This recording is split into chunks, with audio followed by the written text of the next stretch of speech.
Assalamualaikum warahmatullahi wabarakatuh.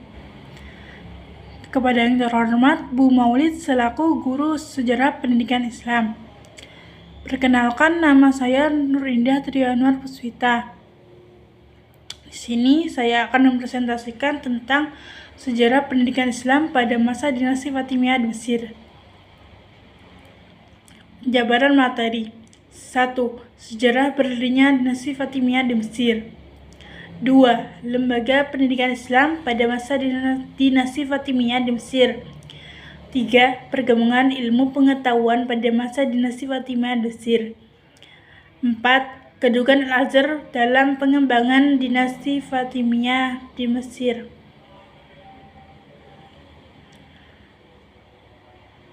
Sejarah berdirinya dinasti Fatimiyah di Mesir. Dinasti Fatimiyah adalah dinasti Syiah yang berkuasa dari tahun 909 Masehi sampai dengan tahun 1171 Masehi. Atas dasar legitimasi klaim keturunan Nabi lewat Fatimah dan Ali bin Abi Thalib dari Ismail anak Ja'far Shiddiq, keturunan ke-6 dari Ali bin Abi Thalib. Dinasti ini didirikan sebagai tandingan bagi penguasa dunia muslim saat itu yang terpusat di Baghdad, yaitu Bani Abbasiyah. Wilayah kekuasaan dinasti Fatimiyah meliputi Afrika Utara, Mesir, dan Suriah. Berdirinya dinasti Fatimiyah dilatar belakangi oleh melemahnya dinasti Abbasiyah. Dinasti Fatimiyah mengalami puncak kejayaan pada masa kepemimpinan Khalifah Al-Aziz. Kebudayaan Islam berkembang pesat pada masa dinasti ini, ditandai dengan berdirinya Masjid Al-Azhar yang sekarang terkenal dengan nama Universitas Al-Azhar. Masjid ini berfungsi sebagai pusat pengkajian Islam dan ilmu pengetahuan. Dinasti Fatimiyah berakhir setelah Al-Adid selaku khalifah terakhir dinasti Fatimiyah jatuh sakit. Terjadinya krisis dalam lingkup dinasti, mulai dari konflik internal antar umat Islam. Kondisi politik yang tidak stabil telah menghancurkan ekonomi rakyat, dan adanya rongrongan pasukan salib dan Yerusalem mengancam kota Kairo pada tahun 1167 Masehi. Lembaga pendidikan Islam pada masa dinasti Fatimiyah di Mesir. Tidak dapat dimungkiri bahwa lembaga pendidikan memiliki peranan dalam proses pengembangan pendidikan. Lembaga pendidikan bukan hanya sebagai tempat pertemuan, tetapi sekaligus menjadi basis pengkajian ilmu pengetahuan.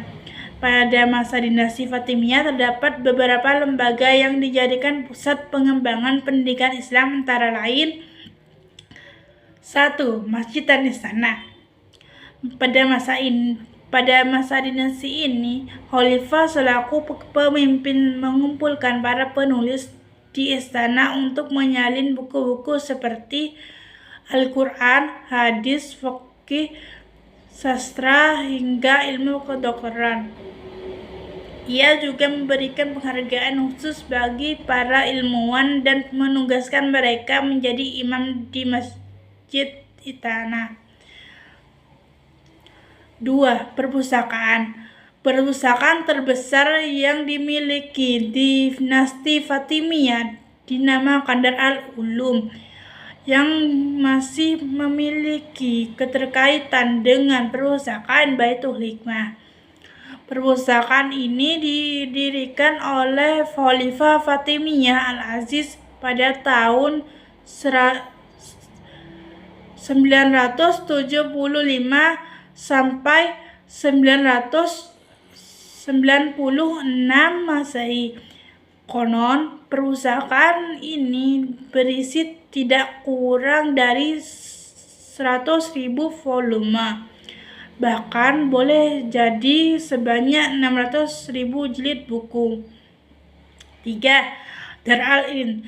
pemerintahan dinasti Fatimiyah tepatnya pada bulan Jumadil Akhir sekitar tahun 1005 Masehi atas dasar usulan Perdana Menterinya Yaqub bin Hilis. Khalifah Al-Hakim mendirikan lembaga pendidikan dengan sebutan Jami'iyah Ilmiah Akademi, lembaga riset, seperti akademi-akademi lainnya yang ada di Baghdad maupun belahan dunia lain. Lembaga ini kemudian diberi nama Dar al-Hikmah. Perkembangan ilmu pengetahuan pada masa dinasti Fatimiyah di Mesir. Dalam perkembangannya, para ulama mengklasifikasi ilmu pengetahuan di masa dinasti Fatimiyah ke dalam beberapa ilmu pengetahuan, antara lain 1. Bahasa dan sastra. Di antara ulama yang terkenal tentang bahasa dan sastra adalah Abu Thahir An-Nahwi, Abu Yaqub Yusuf bin Yaqub, Abu Hasan Ali bin Ibrahim yang telah mengarang beberapa buku sastra. 2. Kedokteran. Dinasti Fatimiyah sangat memberikan perhatian yang besar pada ilmu kedokteran. Tokoh kedokteran yang sangat dikenal pada masa dinasti Fatimiyah seperti Abu Abdullah Muhammad bin Ahmad bin Said An-Namimi yang bertempat tinggal di Baitul Maqdis. Ia banyak menimba ilmu di negara lain sehingga memiliki kemampuan untuk meracik obat sendiri. 3. Syair. Syair termasuk bidang pengetahuan yang cukup berkembang pada masa dinasti Fatimiyah. Para penyair melakukan puji-pujian terhadap khalifah dengan menghina syair-syair ahli sunnah. Dengan pekerjaannya ini, para penyair seperti Ibnu Hani banyak mendapat imbalan dari khalifah yang berkuasa di masa itu. 4. Filsafat. Filsafat merupakan bidang pengetahuan yang berkembang pada masa dinasti Fatimiyah. Tokoh filsafat yang terkenal pada masa dinasti ini disebut dengan Ikhwan al-Sofa. Tokoh lain yang juga berkecimpung dalam bidang filsafat di antaranya Abu Hatim Ar-Razi, Abu Hanifah An-Nu'man Al-Mauribi, dan Ja'far bin Mansur Al-Yaman. Para tokoh tersebut banyak melahirkan pemikiran dalam bentuk pemikiran filsafat seperti Kitab Al-Buyu dan Kitab Thoroh karya Abu Hanifah An-Nu'man Al-Mauribi, atau Kitab Ta'wil Al-Zakat dan Kitab Al-Jafru Al-Aswad karya Ja'far bin Mansur Al-Yaman. Kedudukan Al-Azhar dalam pengembangan pendidikan Islam pada masa dinasti Fatimiyah di Mesir. Al-Azhar merupakan lembaga pendidikan bertaraf internasional yang berpusat di Kairo. Al-Azhar mula didirikan sebagai masjid oleh Panglima Fatimiyah, Jenderal Jauhar As-Sikili pada tanggal 24 Jumadil Ula 359 Hijriah atau 970 Masehi, dan selesai pembangunannya pada bulan Ramadan 361 Hijriah. Pada masa dinasti Fatimiyah, Al-Azhar menjadi corong propaganda kekuasaan kekhalifahan, sekaligus sebagai alat penyebaran doktrin ajaran Syiah. Selain itu, ada beberapa hal yang mendasar untuk melihat eksistensi Al-Azhar sebagai lembaga tinggi yang erat hubungan dengan pengembangan pendidikan Islam pada masa dinasti Fatimiyah antara lain: 1. Sistem pengajaran di Al-Azhar. Di dalam proses pengajaran, sistem yang digunakan Al-Azhar terbagi menjadi 4 kelas, meliputi: pertama, kelas umum yang diperuntukkan bagi orang-orang yang datang ke Al-Azhar untuk mempelajari Al-Quran dan penafsiran. Kedua, kelas para mahasiswa Universitas Al-Azhar, kuliah dengan para dosen yang ditandai dengan mengajukan pertanyaan dan mengkaji jawabannya. Ketiga, kelas Darul Hikam, kuliah